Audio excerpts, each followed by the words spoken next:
Hello everyone, आज हम लोग स्टार्ट कर रहे हैं chapter 1 of business studies of class 12th which is nature and significance of management.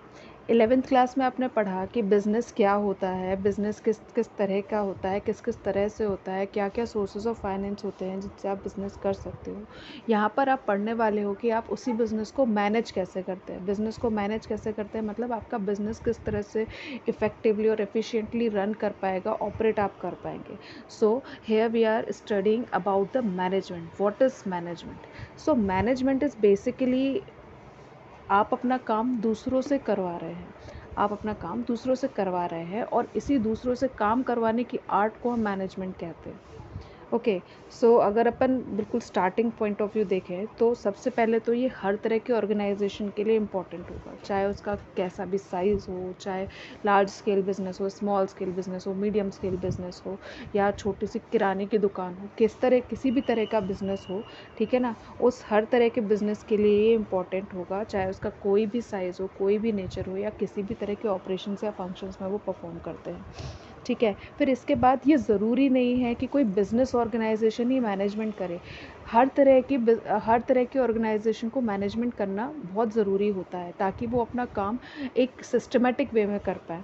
तो everybody is required to perform management, whether it is business organization या फिर non business organisation. आपकी चीज़ें सिस्टमेटिक और एफिशिएंट वे में हो, इसके लिए बहुत ज़रूरी है कि आप अपने काम को मैनेज करते हुए चले, उसका मैनेजमेंट करके चले। ओके, नेक्स्ट आप देखने वाले हैं कि मैनेजमेंट का कॉन्सेप्ट क्या है। सो कॉन्सेप्ट में आप बेसिकली यही देखेंगे कि एक्चुअली में मैनेजमेंट है क्या। तो अगर अपन पहले के टाइम की बात करें, मतलब इसका अगर अपन ट्रेडिशनल व्यू पॉइंट देखें तो ट्रेडिशनली इसका मतलब ये था कि management is an art to getting things done through others. मतलब आप अपना काम दूसरों से करवाओगे, इस आर्ट को मैनेजमेंट कहते हैं।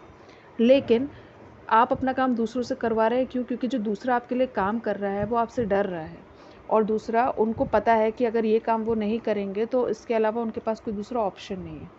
ओके, वो आपके पास नौकरी कर रहे हैं, जो भी है आपको उनको आपका कहना मानना है इसलिए कर रहे हैं। लेकिन आज के टाइम की अगर अपन बात करें तो लोग एजुकेटेड हैं, वो अपना काम करना जानते हैं, उनको मालूम है कि उनके पास कितने ऑप्शंस अवेलेबल हैं।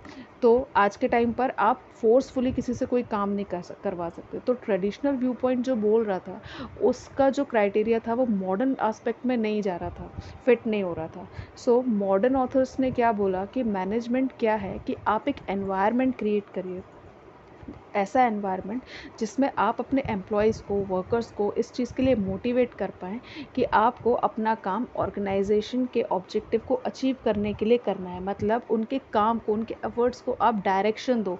किस तरह से डायरेक्शन दो? इस तरह से डायरेक्शन दो, इस तरह से मोटिवेट करो कि वो आपके ऑर्गेनाइजेशन के एम को पूरा करने के लिए, उसके ऑब्जेक्टिव को पूरा करने के लिए अपने सारे एफर्ट्स वहाँ लगाएं। Okay, so traditional view point जो है वो मैनेजमेंट को as an art of getting things done through others, इसी के ऊपर बात कर रहा था। लेकिन आज के टाइम पर अगर हम देखें तो ये चीज़ें पॉसिबल नहीं है। आज के टाइम पर एम्प्लॉयज़ जो है अपने आप में सफिशिएंट हैं, वो अपना काम करना जानते हैं, उनको ये भी पता है कि उनसे कोई ज़बरदस्ती काम नहीं करवा सकता। तो मॉडर्न मैनेजमेंट क्या बोलता है कि इस तरह का एनवायरनमेंट बना जाए जिसमें आप एम्प्लॉयज़ को क्या कर पाए, मोटिवेट कर पाए और उनके एफर्ट्स को डायरेक्ट कर पाएँ। सो मॉडर्न व्यू पॉइंट को समझाने के लिए बहुत सारे ऑथर्स ने अपने अपने व्यूज़ दिए। इनमें से एक ऑथर थे मिस्टर फ्रेडरिक टेलर, जिसको हम FW टेलर के नाम से जानते हैं। ये फादर ऑफ साइंटिफिक मैनेजमेंट हैं। FW Taylor was the father of scientific management. Okay, so इन्होंने मैनेजमेंट के बारे में क्या बोला? इन्होंने कहा कि management is the coordination of all resources. Management is the coordination of all resources, मतलब जितने भी रिसोर्सेज हैं जिनके थ्रू आप ऑपरेट करते हैं, जिनके थ्रू आप अपने फंक्शंस को परफॉर्म करते हैं, मैनेजमेंट के फंक्शंस को परफॉर्म करते हैं, उन सभी रिसोर्सेज के बीच में जो कोऑर्डिनेशन है ना, वो कोऑर्डिनेशन किसके थ्रू? Through the process of planning, organizing, directing and controlling.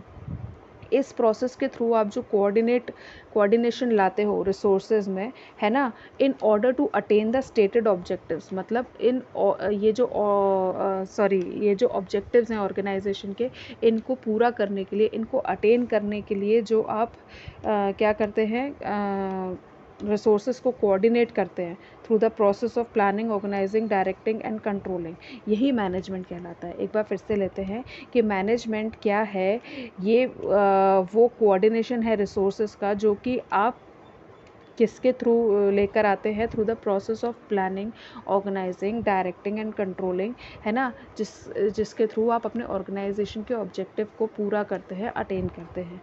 So according to F W. Taylor उन्होंने ये डेफिनेशन दी थी।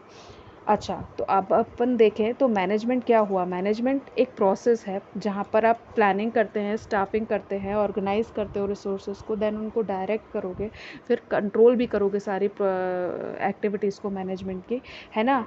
यहाँ पर ये जो आप कर रहे हो, ये जो planning, staffing, organizing, directing and controlling, ये अपन किसके लिए कर रहे हैं, for the resources of enterprise. और ये करने का पर्पस क्या है, गोल्स को अचीव करना। So it is the whole process of management. Management is a process of planning, staffing, organizing, directing, and controlling the resources of enterprise for the purpose of achieving the goal of an organization. So this is all about the management, the concept of management. Please stay tuned for the next video in which we are talk about the next part of the chapter. Thank you.